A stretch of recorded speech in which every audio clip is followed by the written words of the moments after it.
gravando vídeo aqui sobre composição corporal, a importância e como é feita a avaliação, né?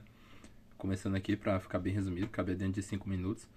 Composição corporal, basicamente, ela é referente aos componentes principais que constituem o corpo, né? Aí, passando aqui por cima de uma forma bem básica, sem considerar todas as moléculas e tipos de matéria que compõem o corpo, né? Falando aqui sobre os principais, né? As formas principais de diferentes massas que compõem o corpo, sendo elas massa muscular, gordura corporal, ossos, água e os tecidos componentes dos órgãos, né? A estrutura da composição corporal, ela fornece uma visão mais detalhada e específica do corpo, da composição do corpo físico do indivíduo, além de só o peso corporal e altura, né? Por exemplo, a gente tem o famoso IMC. O IMC ele só leva em consideração a importância do seu peso baseado-se na sua altura. Aí, só que, por exemplo, se for um indivíduo que ele está acima do IMC, vamos dizer aqui no nível obeso, porém ele tem um ótimo nível de massa muscular e um percentual de gordura ali na média do que é considerado saudável, estabelecido pela OMS, que seria em torno de 20%, ou se ele possui um BF até abaixo disso, ali 15% e tal, ele é considerado saudável, mas tem o IMC considerado para um obeso, né? Por isso é importante a gente avaliar a composição corporal como um todo, porque uma pessoa nesse estado físico, ela tá com uma saúde ótima. E o mesmo vale também para o caso contrário. Nessa questão ainda do IMC, vamos pegar aí o caso de alguém que está dentro ali do IMC, o que está considerado saudável no IMC, porém seria uma pessoa falsa magra, que tem baixa quantidade de massa muscular e um alto percentual de gordura, né? E aí é importante a gente destacar isso porque não leva só o peso corporal levado em conta, e sim a composição no geral. E a importância da composição corporal para no geral, assim, no dia a dia, nas atividades físicas aqui, pegando mais pro lado dos atletas, influencia diretamente no desempenho atlético, tá? Então, por exemplo, aí, um atleta de powerlifting, ele vai ser mais pesado, então ele vai ter uma gordura corporal maior e vai ter uma grande quantidade de músculos, né? Aí, ou seja, ele tem um músculo elevado, assim como um nível de gordura elevado no corpo. Mas é importante, é específico pro esporte dele e isso ajuda ele. Pegando outro caso aqui, diferente, um atleta de maratona. Ele não tem uma quantidade elevada de músculo, mas a quantidade de músculo que ele tem é muito superior à quantidade de gordura corporal que ele tem, né? A composição corporal também ajuda a diminuir o risco das lesões, porque uma estrutura corporal com mais músculos vai ajudar a prevenir lesões e vai proteger mais as articulações, enquanto uma com gordura elevada vai aumentar o risco de lesões. E aqui com relação à eficiência metabólica também, né?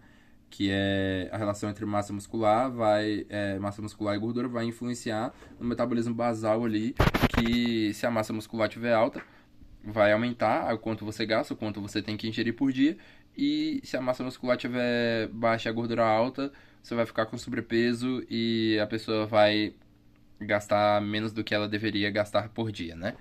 No dia a dia, vamos pegar aqui nas tarefas diárias, né? A saúde no geral, como a gente falou ali, diminui o risco de lesões, mas também diminui o risco de doenças, se você tiver uma composição corporal boa. Funcionalidade ali para realizar as atividades do cotidiano, se abaixar, subir escada, geralmente carregar um saco de ração ali, alguma coisa nesse sentido, algo que para pessoas que não estão saudáveis em quesito de composição corporal pode ser algo extremamente trabalhoso, né? Eu, por exemplo, quando sofri a cirurgia do LCA, eu fiquei vivendo, acho que foi 6 ou 8 meses, né? Praticamente como um aleijado, porque eu não podia realizar movimentos, então carregar coisas muito pesadas, até andar, né? Era difícil, abaixar para mim, então, nossa, era um sacrifício, né? E também a composição corporal, que na época eu estava um pouco mais acima do peso, né? Com uma gordura maior do que o nível de massa muscular. E aí dificultava bastante a minha qualidade de vida no geral, no dia a dia, né? Também ajuda para coisas muito básicas como equilíbrio e manter uma postura corporal, né? Coisa que eu também tinha muita dificuldade de manter, né? Arrumar aqui um pouquinho a câmera. Como deve ser feita a avaliação da composição corporal, né? Aqui a gente tem alguns métodos, né? Tem o IMC, que como eu falei, ele é meio falho, né? Nesse sentido. A medicina usa, mas, como eu falei, os índices podem ser muito enganosos. Uma pessoa que tem uma massa muscular boa e elevada vai ser considerada não saudável. E a gente sabe que, olhando assim, de uma visão mais prática da vida, não é bem assim, né? É justamente o contrário. Tem aqui por densitometria corporal, que seria por pesagem hidrostática, né? Onde a pessoa é submersa em água e aí pega a diferença do peso de água que saiu, né? E o peso submerso, aí calcula a densidade corporal e estimar a quantidade de gordura. Nem. Mas outro método também, sabe, meio falho, assim. Só tô citando mesmo pra dizer que IMC e densitometria corporal você até consegue medir a quantidade de gordura no corpo, de massa, mas vai ser meio enganoso, então não são métodos muito efetivos para serem feitas avaliações. Agora, em questão de densitometria, a gente tem a densitometria óssea, né? Que é o melhor exame aí que a gente pode estar fazendo para medir a composição corporal de um indivíduo, né? Chega lá na maquinazinha e tal, faz. A gente vem aqui para bioimpedância, né? Bioimpedância elétrica. Você sobe numa balança que vai passar uma corrente elétrica de baixa intensidade através do corpo e baseado nas áreas que conduzirem melhor, né? A eletricidade ali vai estimar a quantidade de massa magra e gordura corporal, tendo como base ali a água, os músculos e a gordura, né? É um método. A vantagem é rápido, não é invasível, mas ele tem muitas variações. Então, se você for uma pessoa bem hidratada, né, você vai estar considerado com um nível de gordura corporal acima, né? Bioimpedância até mede bem a quantidade de musculatura no corpo, mas não consegue medir direitinho a quantidade de gordura corporal, né? É bem variado, na realidade, já fiz muito exame de bioimpedância, acho que pelo menos já tirei mais de umas 20 bioimpedâncias e assim, a avaliação de gordura dela não é algo muito preciso, né? Agora a gente tem aqui a questão das dobras cutâneas, né? Que é feito com um caliper, né? Que é um método que a gente aprende de fazer avaliação física na educação física. E ele é melhor, eu diria, que a bioimpedância para você medir a gordura corporal do indivíduo, né? Ainda mais, quanto mais dobras você pegar ali, tal, vai ser melhor porque você vai conseguir medir em diferentes áreas do corpo. E porém ele não consegue medir muito a massa muscular, né? Fica devendo aí nesse processo a quantidade de massa muscular do indivíduo ali pode ser meio impreciso, né?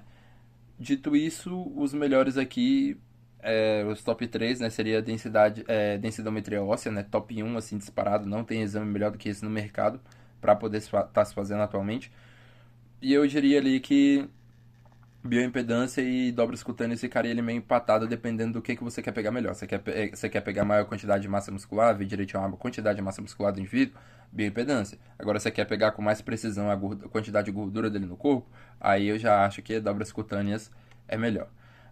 Aqui fazendo a avaliação antropométrica, né? Que é que também tem um certo padrão, né, de medidas através do corpo. Como que ela deve ser realizada, né? Deve ser utilizado fita métrica, o caliper, né, que aí vai ser medida a densidade, a composição corporal através das dobras cutâneas, balança e estadiômetro para medir peso e altura, né? Fita métrica, no caso ali, esqueci de falar, circunferência do corpo, né? É, vão ser, os procedimentos padrões são tem algumas certas marcações no corpo em que você tem que pegar direitinho. Por exemplo, ali da cintura, que é o ponto de menor circunferência ali no seu torso, né? O seu tronco aqui é o ponto de menor circunferência, você mede ali. O abdômen também, que é ali na linha ou um pouco acima da linha do umbigo, né?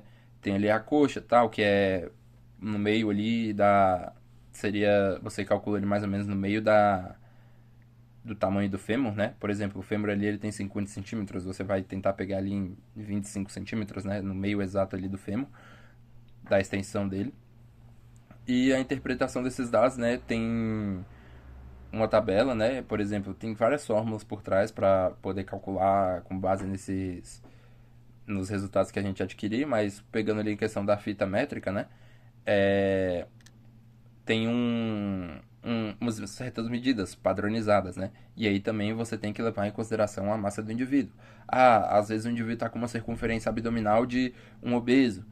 beleza, mas aí você vai olhar o percentual de gordura dele, o percentual de gordura dele tá na média ou tá baixo, e o percentual de massa muscular tá alto, né? Então ele tem aquela circunferência maior ali, acima da média, acima do que é considerado saudável, não porque o indivíduo não está saudável, mas porque ele tem uma grande quantidade de massa muscular, né? E isso varia muito também, porque esse tipo de medida ele não leva muito em consideração a altura da pessoa, né? É padronizado, mas não necessariamente ali ele vai seguir a altura. Então, para uma pessoa mais baixa, vai estar ali, vamos pegar aqui a circunferência de cintura menor, né? Do que é considerado saudável, mas os índices dela de massa corporal estão ótimos, né? Ali, índice de gordura e índice de massa muscular. Mesma coisa para uma pessoa muito alta. Às vezes está acima, mas pô, o índice de massa muscular dela está ótimo, né? E aí, tudo depende, né? A gente fala assim, na educação física tudo depende, então tudo deve ser avaliado e tratado minuciosamente. Cada caso é um caso, não dá pra utilizar como regra para todas as pessoas.